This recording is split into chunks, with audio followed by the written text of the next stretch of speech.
Welcome. Talking Titos podcast, episode 11. What's up? Tito Mel, Tito Joe. Do you follow Rampage Jackson on Kick? Dude, not on Kick, but I follow him on like Instagram and like his reels. He's been my favorite for a long time. I know. The guy's He's been, like dude, so... that, and then just the way he's... Anyone else would get canceled the way he talks to fucking chicks, but it's Rampage. And then like the fact that he loves Asian chicks. Yeah, that's funny. It like...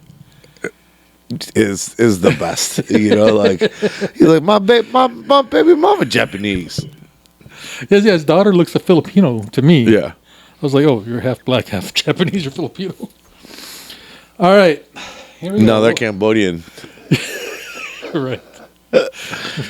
3 classes of jiu-jitsu in one day. I've done a double once, I think, like morning and night. And I like 2 days, man. Like I like to lift in the morning some days, and like sometimes I'll miss the 10 a.m. jiu-jitsu class because I'll get the email workout from the sports performance, like strength and conditioning gym I work out at, and if I like the workout, then I'll go lift in the morning. Oh, that's cool. You actually have a like take a nap and then come train. But then I saw today's workout and it was super conditioning.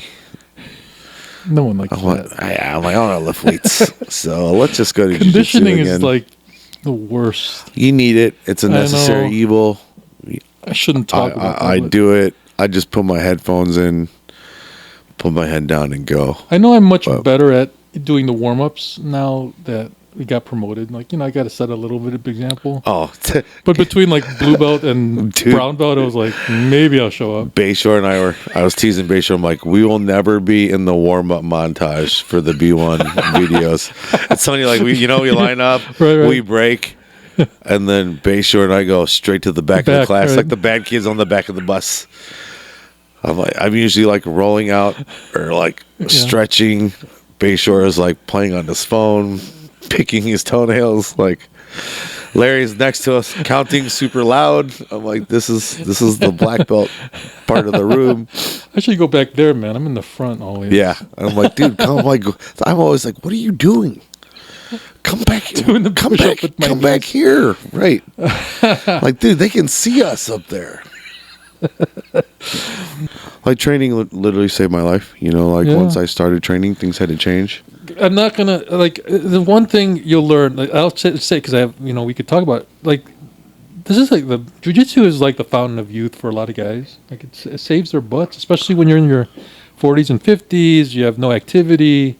Your bodies are kind of like you're not getting any muscle anymore. Yeah, for me, man, it's as much mental as it is physical. Yeah, that's true. It's saved me from myself. Like for me, I've always been my own worst enemy and my own biggest threat. Right? Mm-hmm. It's always been me versus me. I'm not getting in trouble when I'm on the mat. You know what I mean? My mom and dad aren't worrying anymore about if I'm coming home, or if I'm going to be okay, because they know I'm not out at the bar. I'm not out doing dumb shit. I'm out strangling my homies, There's so many dudes who you don't see them, they stopped, and you find out they screwed up, man, big time. Dude, they've just dropped off, and then you realize, and then it's like, what happened to him? Like that kind of stuff. Like even for me, man, like in my headspace, and it honestly, and it's just my go-to default. Mm-hmm. Life's fucked up. Life's hard. Go train. Right. Having a great day, go train. Yeah. Having a bad day, go train. Got nothing to do, go train. Just right. Because when my wife's out of town, I did 21 days straight. What the hell am I gonna do? Right, like when I don't have Eli. Yeah. Right. What else am I do, man? I'm go train. I mean, you can't go. I couldn't go full bore every freaking. Right. Just loosen up. But also, like, the game has been good to me. Right. Yeah. It's given me so much. So I feel like I have to give back. Yeah. Like I have my pet, white and blue belts and shit that I help coach up and whatnot. And we should do like a fight club. We'll just grab a few and. Dude, at my old school, man, I was like the ringleader of that shit. I used to we used to pick team. We'd have our pet white and blue belts. Right. Like, you get your pet blue belt, my pet blue belt. Go. You know, and I like, and then like I would sit there and coach my blue belt. My homie would coach his. Right. You know, and it's like playing a video game almost. I think when Bruce and they're white belts, bro, they're trying to fucking kill each other. You know, and like, they don't know when to tap. Dude, they don't know when to tap. They're going 1,000 miles an hour. Yeah. They end up in weird positions. You know, I'm like, whatever you guys are doing, I don't think that's jiu-jitsu, but keep doing it because it's amusing me. I find it hilarious. I always wonder if Bruce kind of like lines up people in the back of his head. He's like, oh, I want to see him and him eventually, so let's line it. And sometimes when I know how it's lining up and you see like, oh, this guy's going to go with this guy eventually. Like, I'll be like rolling around taking a breath. Like, oh my God, what's going on there? You know? Yeah, we do that. Yeah. It was like Larry today at the beginner's class was like, you roll with Angel and then these two white belts. And I'm like, I got to get in a position. I got to get on top. So in control so I can watch these two white belts fucking kill each other. You know? So. Right. You know, I was like, wait, hold on. I want to go roll with like Solver so we can watch. But, you know, Larry split us up. But yeah, man, I love that, dude. Yeah. I love that. Jesus, moving dude, right? Like, what do you do for work? You're an electrician. What do you do? You're an accountant. Oh, hell yeah! Those electricians, right? White collar versus blue collar. Let's get some. Like started watching like Bruce Lee movies with my Koya Ricky. Oh yeah, that was and Samurai Sunday. Yeah, Samurai Sunday, and then pro wrestling, and I was always kind of physical. I had a temper. Yeah, when you were okay to mix it up. That's the problem. Yeah, man, that's the thing. Like I even now, like I miss punching people in the face. Like I'll watch Eli and I'm like, oh man, fuck, I miss this. But you don't train MMA anymore, right? No. Why not? How come you don't train? Docs don't want me to get hit, and makes sense. I've got some. I don't need to be hit in the head anymore. But I will tell you this: watching Eli starting to spar. Yeah, I saw that. More now, and he's got what I got. Like he's not scared. Right. Like he got clipped and was like he wanted that get back. Like kid clipped him and Eli walked the kid down and nice. You know, to get it back, and he's not so. As a dad, you know, combat sports dad, like that made me proud. I'm like, my kid's not scared. He's got whatever that is that fighters have that's in them. Mm-hmm. He's got that. So, and good for him, man. Yeah, it's cool to see. Yeah, you know, and for him to be interested and love the things that I love organically. Like I don't. It's so cool. I mean, I would have loved to have my son do striking and stuff like that. But I wasn't a big fan of, just because, you know, I played football. I got lucky, no problems, and head trauma and stuff like that. But I probably wouldn't let him play football if he wanted to. And I also wasn't really keen on getting him, like, shinned in the face. You know, like if you do kickboxing and stuff like that.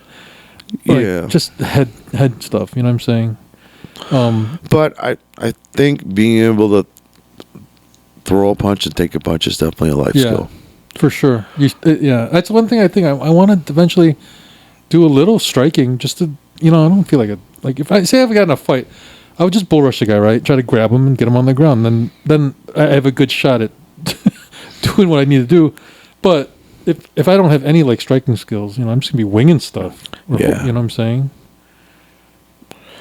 I think the marginal stuff that we do at jiu-jitsu, like we kind of like pose and we strike, you know, might help us a little bit, but you never know until the real stuff really hits the fan, right? Right.